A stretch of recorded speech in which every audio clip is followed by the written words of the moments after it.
My name is Elizabeth, and I'm 28 years old. Right now, I can tell you the precise chemical formula for humiliation. It smells like expensive roses and tastes like unshed tears. At my own sister's wedding, she seated me behind a decorative pillar, deliberately making me invisible. Everyone, my mother, my aunts, my cousins, they all pretended I wasn't family, that I didn't exist, until a stranger walked up, took my hand, and said, "Just follow my lead and pretend you're my date." When he stood to speak, my sister's perfect smile vanished. That moment of strategic malice, that single act of public defiance, was the only thing that saved me from driving back to Denver and never looking back. Before I tell you how this stranger ruined her perfect day, hit the like button, subscribe, and let me know in the comments where you are watching from. I need to know I'm not the only one who had to fight for basic human acknowledgement from the people who were supposed to love them. I'm the pastry chef, the disappointment, the daughter who chose vanilla and cinnamon over law and medicine. My apartment is small, but cozy, filled with the scent of my experimental baking sessions. My older sister, Victoria, is the golden child, the daughter who could do no wrong in our mother's eyes. Victoria married someone named Gregory, a regional director at Bennett Health Solutions, very successful, very established. Mother absolutely adores him. Of course, she did. I often wondered if Victoria loved him, or if she loved how he looked on paper. I should have known what this wedding would be. I remembered the last family dinner, Thanksgiving, 6 months earlier. I'd spent 2 days perfecting a pumpkin cheesecake, layers of spiced cream cheese and ginger snap crust that turned out beautifully. Victoria brought store-bought pie. My mother barely glanced at my dessert before placing it on the far corner of the buffet table, murmuring, "Elizabeth, you really shouldn't have gone to so much trouble." Then she gushed, "Victoria's pie looks lovely, so classic and traditional." That was the script, always. Victoria could show up empty-handed and receive praise for her presence alone. I could bring the moon on a silver platter, and it would be somehow too much, too showy, too trying too hard. The wedding invitation arrived, formal, traditional, wrapped in Victoria's perfect cursive. "It would mean everything to have you there. You're my only sister." I called, swallowing my pride, telling her I wouldn't miss it. She hung up before I could even say goodbye, settling that familiar, dull ache in my chest, the pain of being perpetually secondary. The warning signs were blindingly obvious. I wasn't asked to be a bridesmaid. She had 5 college friends, work friends, a cousin she barely spoke to, but not me. "The wedding party is already set," she explained. "These are people I see regularly. You understand, right?" Oh, I understood perfectly. I understood that our shared childhood meant nothing compared to her current social standing. I drove there alone, my new dress hanging carefully in the back seat, a thoughtful gift of handcrafted ceramic bowls sitting on the passenger seat. I arrived 2 hours early, hoping to find Victoria and offer my help or support, only to find the bridal suite filled with laughing women in matching robes and a photographer capturing every moment. Victoria glanced up from her makeup chair and told me, "Everything's under control. The wedding planner has it all handled. Why don't you go find your seat?" One of the bridesmaids giggled and looked at me, giving me that polite smile that really meant, "I wish you'd leave." I backed out, my face burning. I shouldn't have assumed I'd be welcome in that inner sanctum. The ceremony site was stunning, manicured lawns stretching toward mountain views, perfect rows of white chairs. I wandered through the seating area, looking for my name card. I expected the second or third, row close enough to show I mattered, far enough to acknowledge I was outside her daily life. I found my name card in the back row, the very last row. It was partially hidden behind a decorative pillar that supported the ceremony arbor. From that seat, I'd have a blocked view of the ceremony, unable to see my sister's face as she said her vows. I stood there, holding that little card with my name on it, and something inside me cracked. This was not an oversight. This was deliberate. This was Victoria's way of ensuring I was invisible. I could have left then, driven back to Denver and nursed my wounded pride, but pure white-hot stubbornness kept my feet planted. I was her sister, and I'd been invited, and I'd be damned if I'd give her the satisfaction of my absence. I took my seat, tucked away in my corner, and waited for the ceremony to begin, a ghost at my own sister's perfect wedding. I sat behind that pillar, my beautiful, expensive blue dress swallowed by the shadows, and watched my family arrive. They didn't see me. They weren't supposed to. Victoria's plan had worked perfectly. I was exactly where I belonged, invisible. Guests began arriving, a flurry of polite smiles and expensive clothes. I recognized the faces from years of stilted holidays, aunts and uncles and cousins I hadn't seen since my parents' bitter divorce 5 years ago. They greeted each other warmly, taking photos against the picturesque backdrop of the lake and the manicured lawns. None of them noticed me tucked away in my corner, the forgotten sister. The silence I endured wasn't the kind you could ignore. It was a screaming absence of acknowledgement. Our mother arrived 20 minutes before the ceremony. She was resplendent, shimmering in a champagne-colored gown that probably cost more than my monthly rent. She was escorted to the front row by a groomsman, beaming, accepting congratulations from everyone she passed. She didn't look back.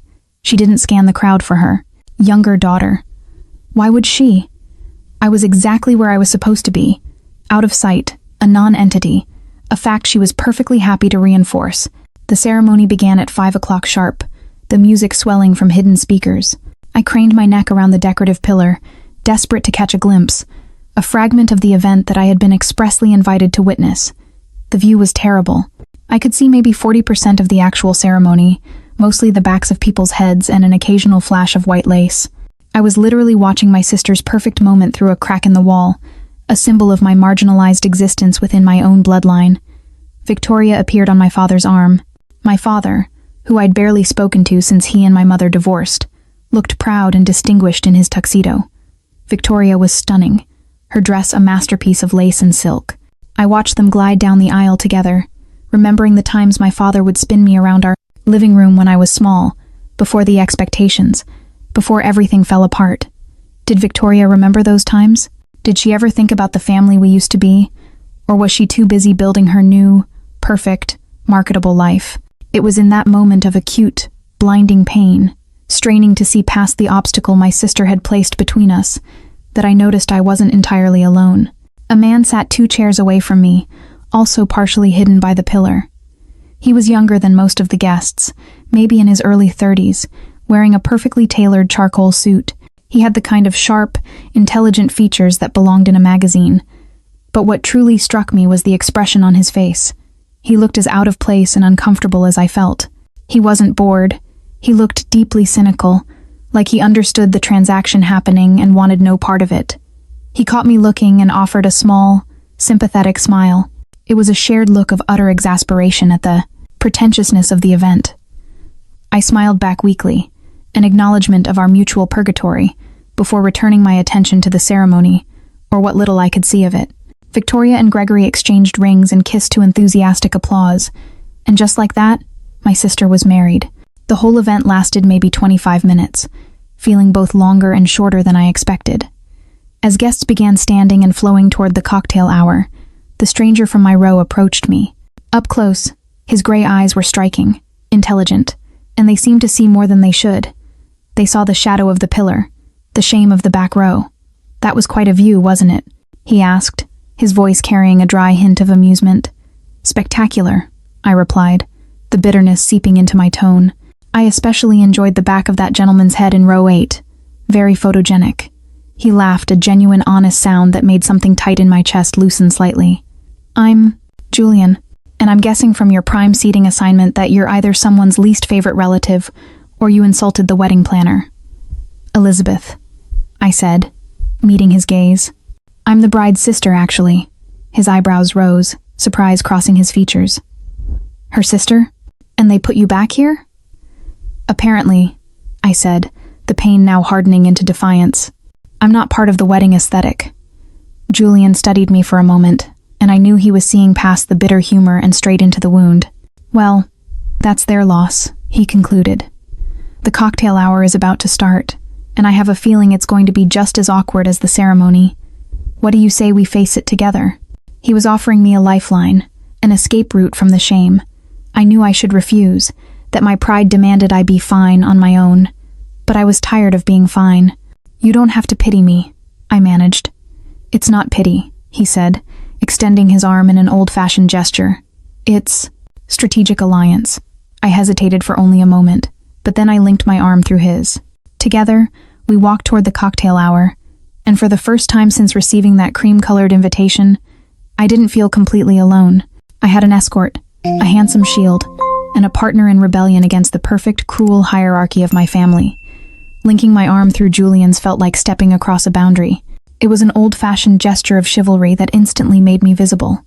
As we walked toward the cocktail hour, several guests glanced our way with curiosity, wondering who the handsome stranger was and why he'd attached himself to the bride's invisible sister.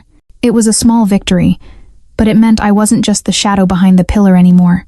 The cocktail hour was held in a spacious pavilion overlooking the lake, all expensive flowers, soft lighting, and buzzing conversations fueled by free-flowing champagne. Julian stayed close as we navigated the crowd. I was acutely aware of his presence, a shield against the sea of indifferent faces. He returned from the bar with 2 glasses of wine and a plate of appetizers he'd somehow charmed a server into compiling for us. As a pastry chef, I had strong feelings about food as art, and whoever catered this event knew their craft, even if I was too nervous to eat earlier. "So," he said, settling into the chair across from me, "tell me about your sister. What's she like when she's not starring in the wedding of the century?" The question forced me to confront the truth, something I usually kept locked away behind a wall of dry humor. But something about Julian's steady, intelligent gaze made me want to be honest, to expose the raw wound. "Victoria is perfect," I admitted. "Or at least she's always worked very hard to appear perfect. Good grades, good career, good relationships. She's the daughter every parent dreams of having." "And you're not," he concluded simply. "I'm the daughter who became a pastry chef instead of a doctor or lawyer," I explained, the bitterness surfacing. "Who lives in a small apartment instead of a house with a mortgage? Who dates occasionally instead of landing a pharmaceutical director with excellent prospects? I'm the disappointment, the one who didn't follow the script." He didn't offer empty platitudes. He selected a crab cake from the plate and considered my words, his intelligence showing in the focus of his eyes. Being a pastry chef sounds creative and challenging. Not everyone can master that craft. "Try telling my mother that," I retorted, grabbing a stuffed mushroom, suddenly ravenous. She still introduces me as Elizabeth, who works with food, like I'm flipping burgers at a fast food chain. Family dynamics can be complicated. That's a diplomatic way of saying my family is dysfunctional. We talked through the whole cocktail hour. Julian was easy to talk to, asking questions that showed genuine interest rather than polite small talk. He wanted to know about my favorite desserts to make, about the challenges of working in a professional kitchen, about why I'd chosen pastry over other culinary paths. I told him about the satisfaction of creating something beautiful and delicious. He told me he worked in renewable energy consulting, helping businesses transition to sustainable practices. "That doesn't sound boring at all," I observed. "It sounds important. Most people at my sister's wedding seem more interested in appearing successful than actually being passionate about anything." Julian's expression shifted, something calculating entering his eyes for the briefest moment. "You notice a lot for someone who is sitting behind a pillar. When you're invisible, you learn to watch people," I explained. "It's amazing what you see when no one knows you're looking." A server announced dinner, and Julian stood, offering his hand. "Ready to see if your seating assignment for dinner is any better?" It wasn't. We found my name, carved at a table in the far corner of the ballroom, positioned so that I'd have to crane my neck awkwardly to see the head table. The chairs around me were empty, confirming I was placed with the overflow guests, the people who had to be invited but didn't quite fit anywhere else. "This is ridiculous," I snapped, my composure finally breaking. "I'm her sister, her only sibling, and she's treating me like some distant acquaintance she felt obligated to invite. You know what? Screw the seating chart," Julian declared. He plucked my place card and his own from the tables, pocketed them, and guided me toward a table much closer to the head table, one clearly designated for important guests. He pulled out a chair for me with the confidence of someone who belonged exactly where he was. "Julian, we can't just... We can, and we did. If anyone asks," he interrupted smoothly. "There was a mix-up with the seating assignments, and we're fixing it ourselves. Trust me." I sat down, my heart pounding, looking directly at the head table. This felt like more than a strategic alliance. This felt like an act of war against Victoria's meticulously crafted hierarchy. And for the first time all day, I was excited to see what happened next. We sat at that VIP table, an act of sheer audacity that felt like a tiny, necessary revolution. The table filled quickly with Gregory's business associates, people from the pharmaceutical industry, who spoke in acronyms and trade terms I didn't understand. They greeted Julian with familiarity, calling him by name, and he responded with easy confidence that suggested he belonged exactly where he was. I was suddenly in the inner circle, but the truth of my identity was quick to surface. A woman named Patricia, who introduced herself as the vice president of operations at Bennett Health Solutions, smiled warmly at me. "And you must be Julian's girlfriend. He's been keeping you a secret." I opened my mouth to correct her, but Julian smoothly interjected. "Elizabeth prefers to stay out of the spotlight. She's not one for corporate events usually, but she made an exception for this wedding." "And how do you know the bride and groom?" Patricia asked. "Elizabeth is Victoria's sister, actually." Patricia's eyebrows lifted in genuine surprise. "Oh, I had no idea Victoria had a sister. She never mentioned it during any of our meetings about the wedding arrangements." Her smile faltered slightly as if realizing how that sounded, but the sting was immediate and profound. My sister had worked closely enough with Gregory's colleagues to plan aspects of this wedding, and she had never once mentioned having a sister. I was not just irrelevant. I was a carefully edited piece of collateral damage. I kept my voice neutral. "I'm sure." Dinner was served in courses, each plate more elaborate than the last. Seared scallops, fresh salad, beef tenderloin. The food was exceptional, but I barely tasted it. I was too aware of Julian beside me, playing his role as my date with convincing ease. He included me in conversations, deferred to my opinions, and made me feel visible in a way I hadn't felt all day. His hand occasionally touched my shoulder or my back in small gestures that looked casual but felt intentionally anchoring, a reminder that I wasn't alone in this hostile environment. Between courses, Gregory's father stood to give a speech. He talked about his son's accomplishments, about welcoming Victoria into their family, and about her bringing joy and sophistication into Gregory's life. It was a perfect, polished ode to the perfect daughter-in-law. Then my mother stood. Her speech was shorter but no less effusive. She spoke about Victoria's childhood, her determination and grace, and how she'd always known Victoria would achieve great things. She talked about the mother-daughter shopping trips, the cake tastings, all the precious moments they'd shared planning this perfect day. She didn't mention me once, not even in passing, not even to acknowledge that Victoria had a sibling. It was as if I'd been edited out of the family history entirely, a ghost at the feast. She was basking in the reflected glory of her perfect daughter's perfect life, and I was irrelevant. My chest tightened, the familiar ache turning into a sharp, painful fury. I felt Julian's hand find mine under the table, his fingers intertwining with mine in a silent gesture of support. I squeezed back, grateful for that physical anchor in the moment of public erasure. The best man and the maid of honor followed. I waited. I desperately waited for someone, anyone, to mention my name, to acknowledge my existence in even the most minimal way. A distant cousin, the long-suffering sister, anything. But speech after speech passed, and my name never came up. I was truly the ghost at the feast, present but unseen. Dessert arrived, an elaborate tiered creation of chocolate and raspberry. As a professional, I couldn't help but critique it. "It's beautiful," I murmured to Julian. "But beauty isn't everything. The execution is off. The chocolate is masking the raspberry instead of complementing it, and the texture is too dense." Julian noticed the intensity in my critique. "Could you do better?" "In my sleep," the words came out, instantly confident. "I might be the family disappointment in every other area, but in the kitchen, I knew my worth." "I believe you," Julian said simply. After dessert, the transition to dancing began. Victoria and Gregory took the floor for their first dance, looking like something from a magazine. My father cut in for the father-daughter dance, and I watched them move together, feeling that old, familiar stab of longing for a family that never existed. Julian stood and offered his hand. "Dance with me. You don't have to keep playing the attentive date," I said, still wrestling with my wounded pride. "I know I don't have to," he replied, pulling me gently up. "I want to. Besides, I'm a terrible dancer and I need someone to step on who won't sue me." I let him lead me onto the dance floor. He wasn't terrible at all. He was quite good. As we swayed to the music, I whispered, "Thank you. For tonight, for sitting with me, for the whole fake date thing. You didn't have to do any of this." "Maybe I wanted to," he said softly. "You're interesting, Elizabeth. More interesting than anyone else at this wedding.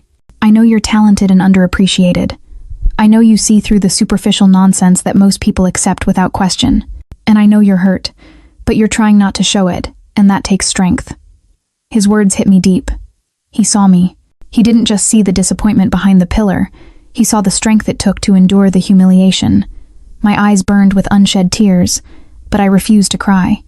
I was done being the weak one. I was ready to use that strength. The energy on the dance floor was suffocating. I needed air, needed to escape the sheer, concentrated falseness of that ballroom. Julian guided us to the edge of the pavilion and out onto a terrace that overlooked the resort gardens. The evening air was cool and welcome, a necessary relief after the manufactured warmth of the crowded reception. Fairy lights twinkled in the trees, creating a magical atmosphere that felt so at odds with the turmoil churning inside me. I shouldn't have come, I admitted, leaning against the terrace railing, letting my composure finally slip. I knew it would be like this, but some part of me, the stupid, hopeful part, hoped it would be different, that maybe Victoria would remember we're sisters, that maybe she'd want me here for real, and not just to check a box on her obligation list. Julian stood beside me, his shoulder touching mine, offering silent support. Family can be the most complicated relationship we have, he said quietly. We're bound to them by blood, but that doesn't guarantee love or respect, or even basic consideration. You sound like you're speaking from experience. His expression darkened slightly, a layer of polish falling away to reveal a deep, familiar pain. My father and I haven't spoken in 3 years. He had very specific plans for my life, and when I chose a different path, renewable energy consulting instead of corporate law, the path he chose, he made it clear I was no longer the son he wanted. So yes, I understand what it feels like to be the disappointment. I turned to look at him, seeing new layers in his character, a man who had fought his own battle against familial control. I'm sorry, that must have been painful. It was. It is, he admitted, but I learned something important from it. The people who are supposed to love us unconditionally are still just people with their own limitations, prejudices, and failures. Sometimes the family we choose matters more than the family we're born into. Before I could respond to the sudden, intimate shift in our conversation, the terrace doors opened, and a group of loud guests spilled out, laughing and talking. The moment broke, and Julian stepped back slightly. We should probably go back inside. I think they're about to cut the cake. The cake-cutting ceremony was, naturally, perfect. More photos, more speeches, more moments choreographed for maximum impact. Victoria fed Gregory a small bite with delicate precision. No smashed cake and faces, no moments of undignified spontaneity. Just perfect control, as always. As servers distributed slices of the wedding cake, I noticed my mother making her way through the crowd. She was in her element, basking in the reflected glory of her daughter's successful wedding. When her gaze finally landed on me, surprise flickered across her features, instantly followed by that familiar cold disapproval. She approached our table, her smile tightening. Elizabeth, I didn't expect to see you sitting here. This table was reserved for Gregory's business associates. There was a seating mix-up, Julian cut in smoothly, before I could utter a defense. I'm Julian, one of Gregory's renewable energy consultants. Elizabeth and I are here together. I watched my mother's face. Her gaze swept over Julian, his expensive suit, his confident demeanor, and I could see her recalculating. The caliber of my companion suddenly made my presence acceptable. I see. I'm Eleanor, Victoria's mother. I wasn't aware Elizabeth was seeing anyone. She emphasized the words Elizabeth and mother as if to remind me of the hierarchy. We've been keeping things quiet, Julian replied, his hand finding mine on the table. Elizabeth is quite private about her personal life. Elizabeth, dear, I hope you're enjoying the wedding, she continued, her smile not reaching her eyes. Victoria worked so hard to make everything perfect. Gregory is exactly the kind of man I always hoped she'd marry. Successful, established, from a good family. The unspoken comparison hung in the air. Unlike you, who works in a bakery and has nothing to show for your life. Julian's grip on my hand tightened, a silent show of support. He immediately jumped in, praising my work as a pastry chef, forcing my mother to acknowledge the talent she had spent decades dismissing. She swept away moments later, leaving a trail of expensive perfume and maternal disappointment in her wake. That was unpleasant, Julian observed once she was out of earshot. That was my mother on a good day. I'm starting to understand why you were sitting behind that pillar. Later, as the evening wound down and we lingered on the steps, Julian turned to me, his expression turning serious. Elizabeth, I know tonight started as a strategic alliance between two wedding outcasts, but I want you to know it became more than that for me. You're genuinely interesting, funny, talented, and far too good for people who can't see your worth. Then came the proposal, the twist that would change everything. Last night, watching how your family treated you, seeing how they've made you feel small and unimportant, it made me angry. What if there was a way to change the narrative, to make them see you differently, to give you back some of the power they've been taking from you all these years? I studied his face, a chill running through me. What do you mean?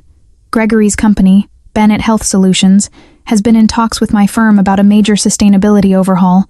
It's a multi-million-dollar project. I'm one of the lead consultants. I'm saying that people they overlook might be more important than they realize. Your family is invested in status and success. What if you suddenly had access to that world through me? What if they had to see you differently? It was twisted logic, manipulative, tempting. I should have said no, I thought. I should have explained that revenge wasn't my style. But standing there, remembering every slight, every dismissal, every moment of invisibility, something darker whispered that maybe, just maybe, I deserved this vindication. Is it more manipulative? Julian asked, reading my hesitation. Than seating you behind a pillar at your own sister's wedding? Than never mentioning you have a sister to colleagues? Than your mother pretending you don't exist in her speeches? Sometimes the people who hurt us need to be shown consequences. He wasn't talking about cruelty. He was talking about reality. About making them acknowledge my value because it would affect something they cared about Gregory's career. I need to think about this, I said finally. Of course. But Elizabeth, whether you agree to any of this or not, I meant what I said about wanting to see you again. That part is real. No manipulation involved. He kissed me, a gentle kiss that made my heart race. I knew I was falling for him, and I knew, with a terrifying certainty, that I was going to say yes to the calculated revenge. Driving back to Denver, my mind was a battlefield. Julian's proposal, that calculated offer to use his status as a shield and a sword, was still ringing in my ears. Was it manipulative? Absolutely. But was it more manipulative than what my family had done to me for years, systematically eroding my worth? Is it more manipulative than seating you behind a pillar at your own sister's wedding? His words echoed the core injustice.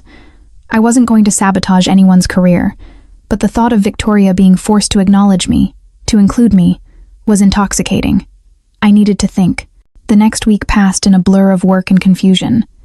I hadn't formally agreed to the plan, yet Julian was already a constant, steady presence.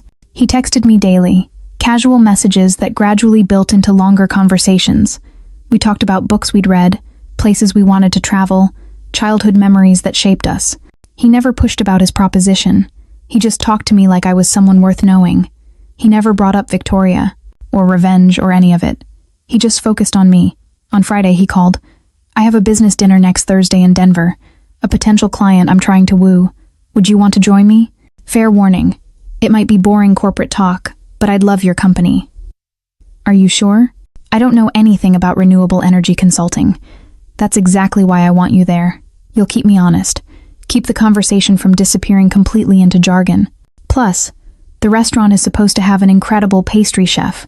I thought you might enjoy critiquing their desserts. He was bribing me with professional reconnaissance, and it was working. Thursday arrived, and I dressed carefully, wanting to look elegant without being flashy. Julian looked devastatingly handsome when he picked me up. The restaurant was upscale, the kind of place where the menu doesn't list prices, and the wine list requires a sommelier. But my focus snapped the moment we were seated. Julian's client was already there. Patricia, the vice president of operations at Bennett Health Solutions, the woman from the wedding, who had expressed surprise that Victoria had a sister. Elizabeth, what a lovely surprise, Patricia said, her eyes widening with recognition. I didn't realize you and Julian were still together. Still together and going strong, Julian said smoothly, his hand warm on my back, effortlessly maintaining the narrative. I tried to fade into the background as Julian and Patricia discussed the sustainability project, the multi-million-dollar project that could influence Gregory's career. But Patricia kept pulling me into the conversation, asking about my work, expressing genuine interest in the bakery. That sounds fascinating. I have such respect for people who work with their hands, who create tangible things. It was the first time someone in that circle had treated my profession with respect instead of disdain. When dessert arrived, a deconstructed lemon tart that was, objectively, Flawed, I couldn't help but offer my professional opinion. The components are technically excellent, but they're fighting each other rather than creating harmony. The lavender is too strong, overwhelming the lemon instead of complementing it. Patricia leaned forward with unexpected interest. Could you fix it? If you were making this, what would you change? I found myself passionately explaining the balance of flavors, the importance of letting each element shine without dominating. Julian watched me with something like pride, and Patricia listened intently. It was pure, unadulterated professional validation, untainted by family drama, and it felt exhilarating. Then Patricia dropped the bomb. You know, we're planning a major corporate event in August, a celebration for the successful completion of our sustainability project. We haven't settled on a caterer yet. Would your bakery be interested in handling the desserts? I blinked, caught off guard. We're a small operation. I'm not sure we'd have the capacity for a large corporate event. Let me rephrase. Would you personally be interested in creating desserts for the event? I'm authorized to offer very competitive compensation. Julian squeezed my hand under the table. This was it. The door was opening. I'd need to talk to my boss. But yes, I'd be interested in discussing it further. Excellent. And Julian, excellent choice in girlfriend. She's delightful. After dinner, Julian drove me home. Did you plan that? The dessert conversation, Patricia offering me that job? I didn't plan anything, he insisted. I told Patricia we were having dinner, and I mentioned you were a pastry chef. The rest was all her genuine interest and your talent speaking for itself. I hoped she might see what I see, that you're incredibly skilled and deserve opportunities to showcase that talent. I couldn't shake the suspicion, but I couldn't deny the opportunity either. I can't tell if you're genuinely trying to help me, or if this is all part of some elaborate revenge plot. Can it be both? He asked, turning to face me. I care about you, Elizabeth. That's real.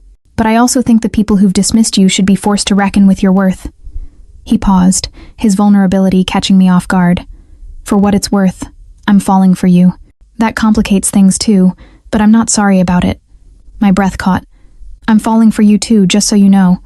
His smile could have lit up the entire city. Good. That makes what comes next easier. Patience. You'll see. I knew he meant the revenge, the plan, but for the first time, the manipulation felt less important than the connection. I was getting the respect I deserved, and I was falling in love. The next step was coming, and I was ready for it. 6 weeks after the wedding, Victoria called. Elizabeth, hi. Sorry I haven't been in touch since the honeymoon. Things have been crazy with settling into married life. I almost said no out of habit, but I remembered Julian's words about visibility and respect. Sure, I said, my voice flat. I can do lunch. We met at an upscale bistro near her new house, the kind of place Victoria felt comfortable in. She looked tanned, relaxed, the picture of newlywed bliss, and absolutely nothing like a sister who had humiliated me in front of hundreds of people. We ordered salads and made small talk, but I felt the tension, the real reason for this lunch was hovering between us like a bad smell. So, she said finally, setting down her fork, tell me about Julian. You two seemed quite close at the wedding, but you never mentioned you were seeing anyone. He seems very successful. Gregory's colleagues were all impressed by him. Apparently, his company is handling a massive project for Bennett Health. There it was, the real reason for this lunch. Not sisterly bonding, but fishing for information about someone who mattered to her husband's career. Julian's very good at what he does, I said neutrally.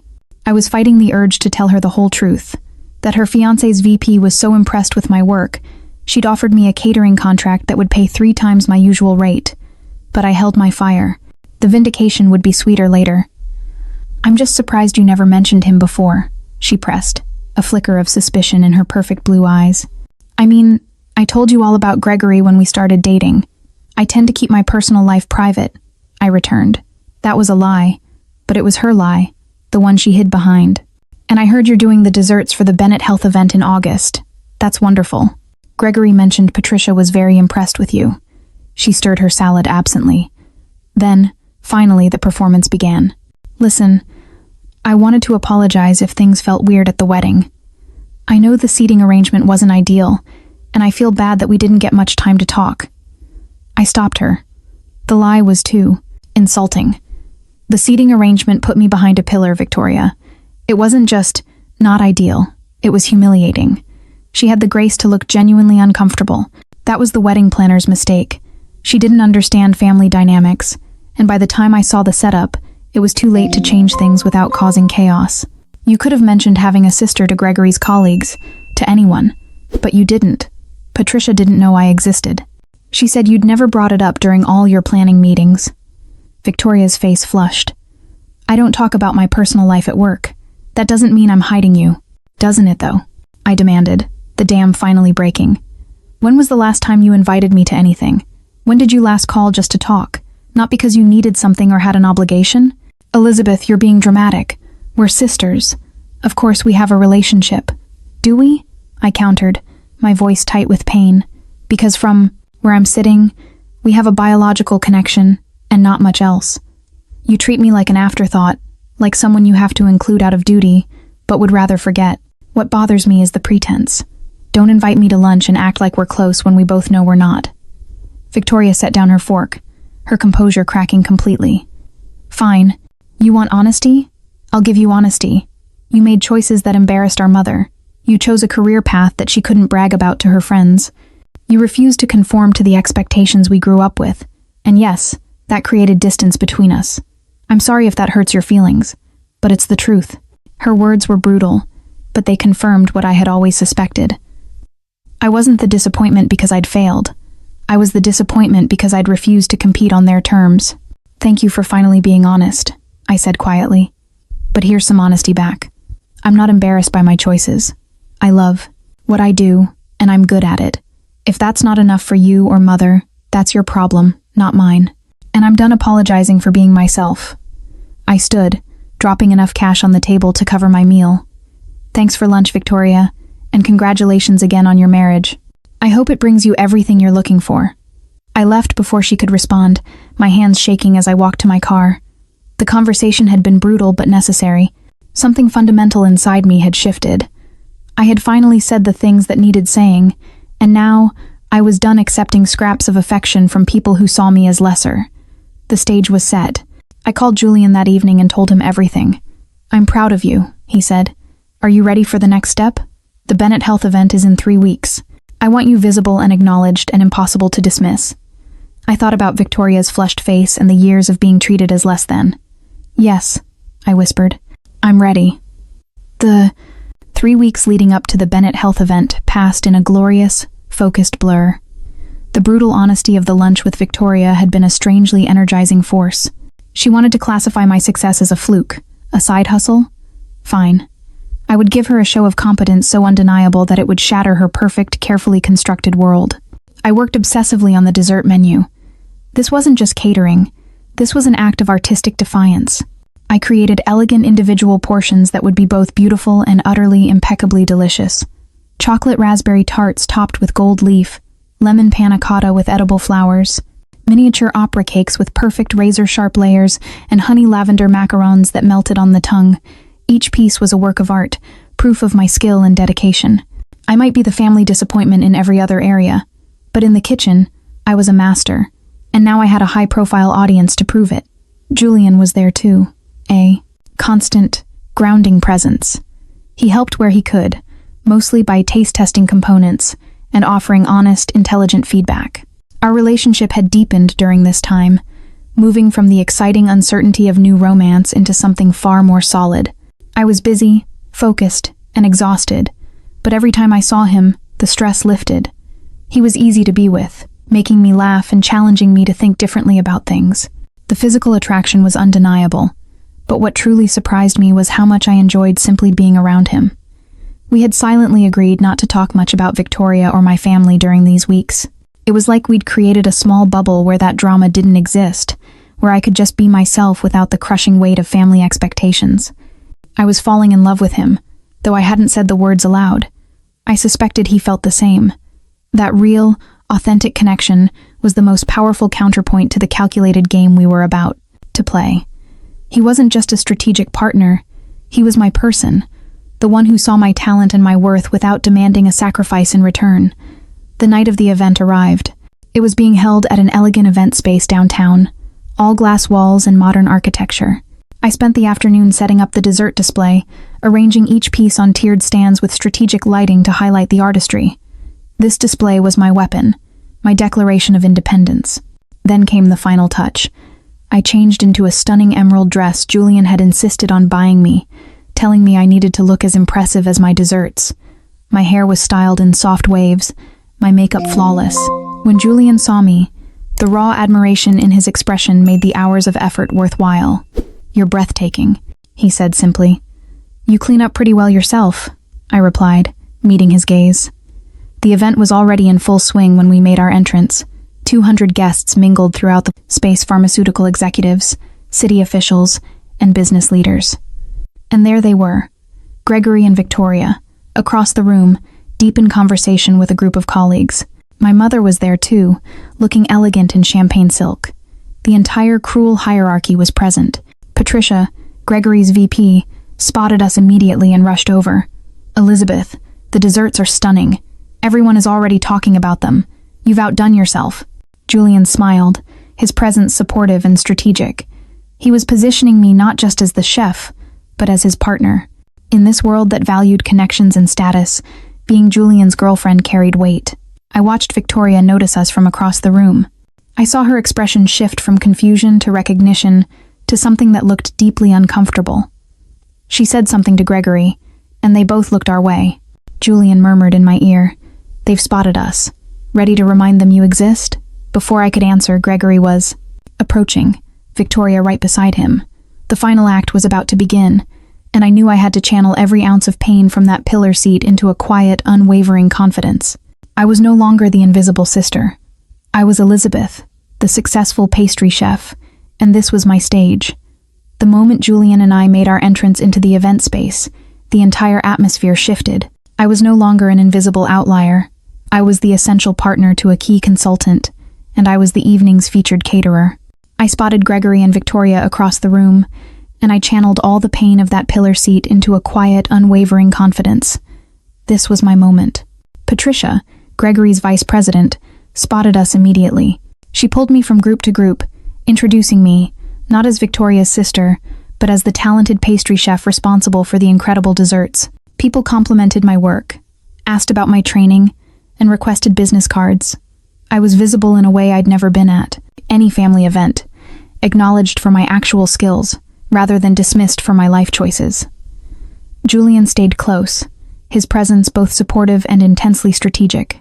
He made sure to mention our relationship to everyone we spoke with, positioning me not just as the chef, but as his partner.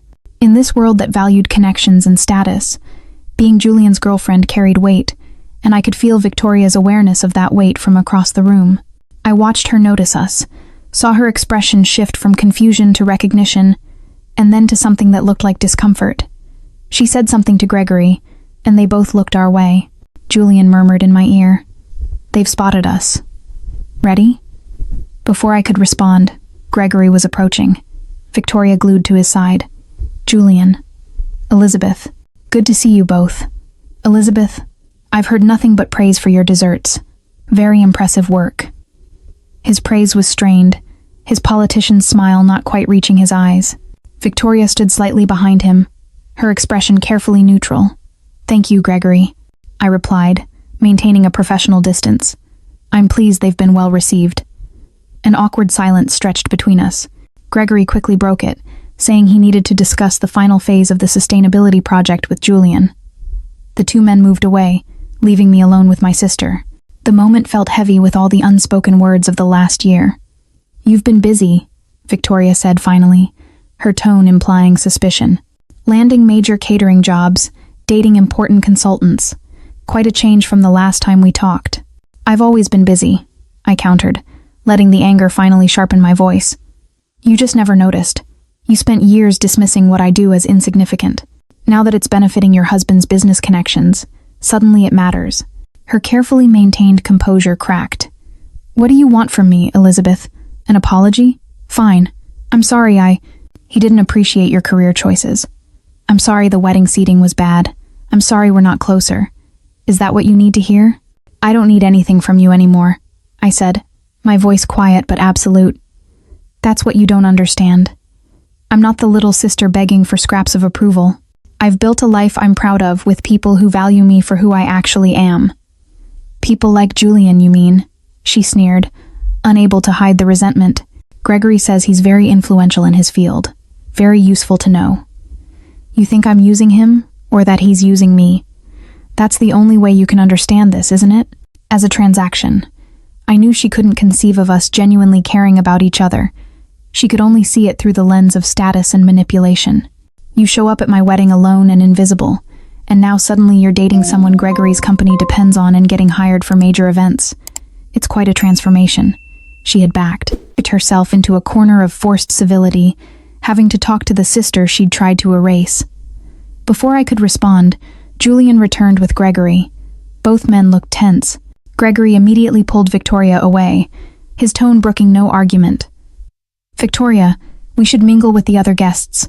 There are several board members here we need to speak with. Victoria shot me one last unreadable look before allowing Gregory to guide her away. She was defeated, pulled away from the confrontation by the very status she worshipped. She couldn't afford a public scene.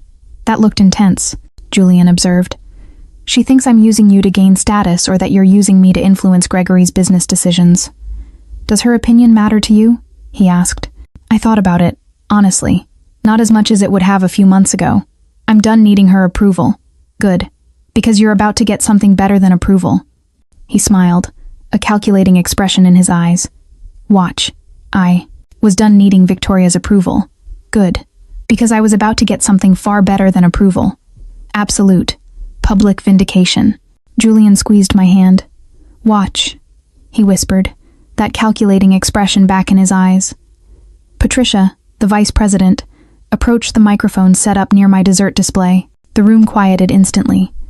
She began to speak about the successful sustainability project, thanking Julian's team for their excellent work. My heart hammered against my ribs. This was the moment. Then she pivoted, discussing the event itself. I also want to recognize someone who made tonight extra special, Patricia announced, her voice ringing with genuine warmth. Elizabeth, could you join me up here? My legs felt disconnected from my body as I walked to the front. Patricia smiled warmly and continued. Elizabeth created every single dessert you've enjoyed tonight. Her artistry and skill transformed our celebration into something truly memorable. I looked out at the crowd, past the sea of expensive suits and flawless gowns. I found Gregory and Victoria. They were standing next to my mother.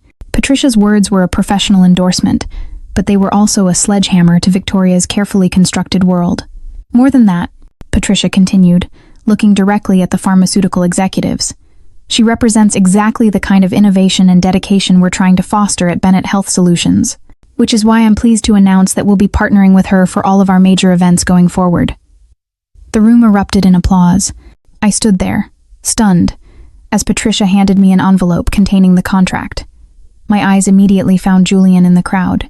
His proud smile confirmed that he had orchestrated this moment perfectly. Then I found Victoria. She stood next to Gregory, clapping along with everyone else, but her expression was a complex, beautiful portrait of defeat. Surprise, certainly. Discomfort, absolutely. But also a hint of grudging respect she had never shown me before. My mother stood beside them, looking equally shocked, struggling to process the fact that her disappointment daughter was not only the center of attention, but was being professionally validated by the same corporate world she idolized. For the first time in my life, I was the center of attention in a room that included my family, and it was because of my own merit, my own skills, my own worth. Not because I had married well, not because I had achieved conventional success, but because I had excelled at something I loved. The applause faded, and I returned to Julian's side. He pulled me close, kissing my temple. How does it feel? He whispered. Like vindication, I whispered back. Like finally being seen. You were always worth seeing, he said. They were just too blind to notice. The evening continued, but everything had irrevocably shifted. People sought me out specifically now, not as Julian's girlfriend or Victoria's sister, but as Elizabeth, the talented pastry chef with a bright future and a major corporate contract. My mother approached eventually, her smile tight, but present. Congratulations, dear, she said, her tone begrudging. That was quite an announcement. I suppose your career choice has worked out after all.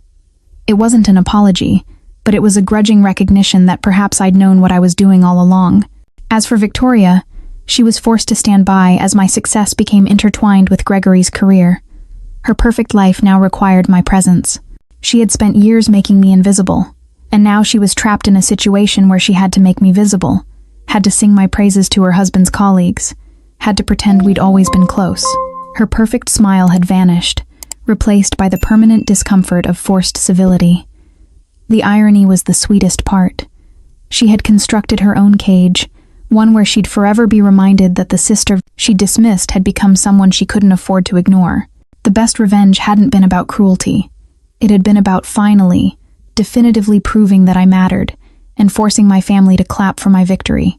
In the months that followed the Bennett Health event, everything changed, quietly but completely. The public victory, the corporate partnership, and the undeniable success of my catering business became an unshakable reality.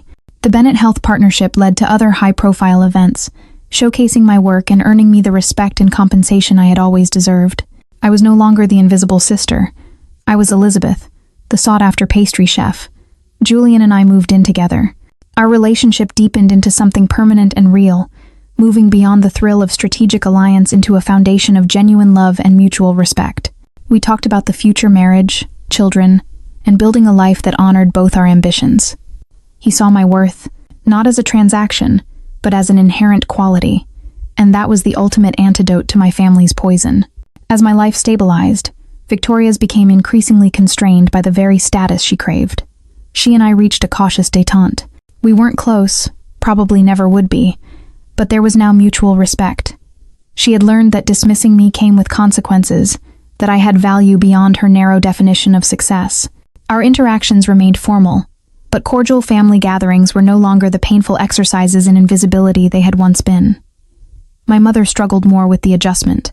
She had built her entire identity around Victoria's achievements, and having to acknowledge mine upset her carefully maintained hierarchy. But even she couldn't ignore the reality of my success, the respect I'd earned, the life I'd built on my own terms. The true, sweet revenge played out in the dynamics between Victoria and Gregory. Gregory's reliance on Julian's firm for the sustainability consulting meant that Victoria could never fully dismiss me without potentially damaging her husband's professional relationships. She had backed herself into a corner of forced civility. The pharmaceutical industry was smaller than people realized. Word traveled fast about how executives' families conducted themselves. Victoria, who had always been so careful about maintaining her perfect image, now had to ensure that image included being a supportive sister. She had to include me in family events and acknowledge my presence because doing otherwise might reflect poorly on Gregory. The irony was a perpetual, delicious torture for her. She'd spent years making me invisible, and now she was trapped in a situation where she had to make me visible, had to sing my praises to her husband's colleagues, had to pretend we'd always been close. Every family gathering became a performance where she couldn't afford to slip, couldn't afford to show the disdain she'd once displayed so freely. Her perfect life now required my presence, and that requirement would follow her for as long as Gregory's career depended on maintaining good relationships with Julian's firm. She had constructed her own cage, one where she'd forever be reminded that the sister she'd dismissed had become someone she couldn't afford to ignore. Looking back on that wedding day, on sitting behind that pillar, feeling worthless and small, I could hardly recognize the person I had been. Julian had offered me more than just temporary relief. He'd offered me a mirror that reflected my true worth and the tools to demand the respect I had always deserved. The revenge wasn't about cruelty. It was about, finally, definitively proving that I mattered not because of who I married, but because of who I was and what I could do. I had won my freedom, and Victoria had won her golden cage. A year after the corporate event, the initial rush of vindication had settled into a profound, sustainable peace. But the peace demanded honesty. I had to continually check myself, ensuring I wasn't carrying the residue of their control into my real, healthy relationship with Julian. My family had conditioned me to believe my worth was entirely transactional. If I fixed Tyler's car, if I was available for mother's favors, if I kept my unsuitable career quiet, only then was I worthy of their conditional approval. Victoria's entire life, her marriage, her wedding, was built on that transactional system. She traded obedience and conventional success for status and praise. My act of excellence, my flawless desserts, and my partnership with Julian were my final rejection of that system. It was the declaration. My worth is inherent, not based on the balance of my checking account or my willingness to conform to your narrow script.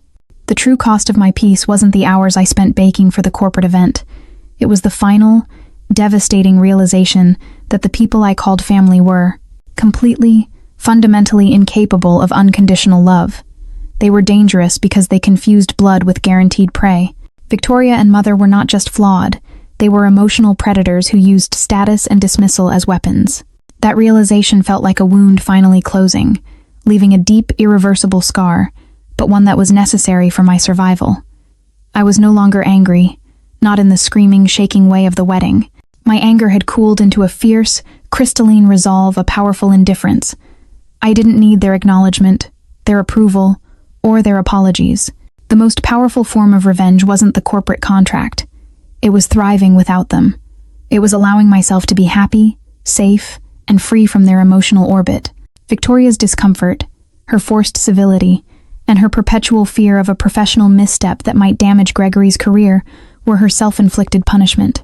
She was trapped in the golden cage she had built for me herself. My life was open, free, and expanding. Hers was constrained by the very status she worshipped. I had been the victim of emotional manipulation, but I refused to remain a victim.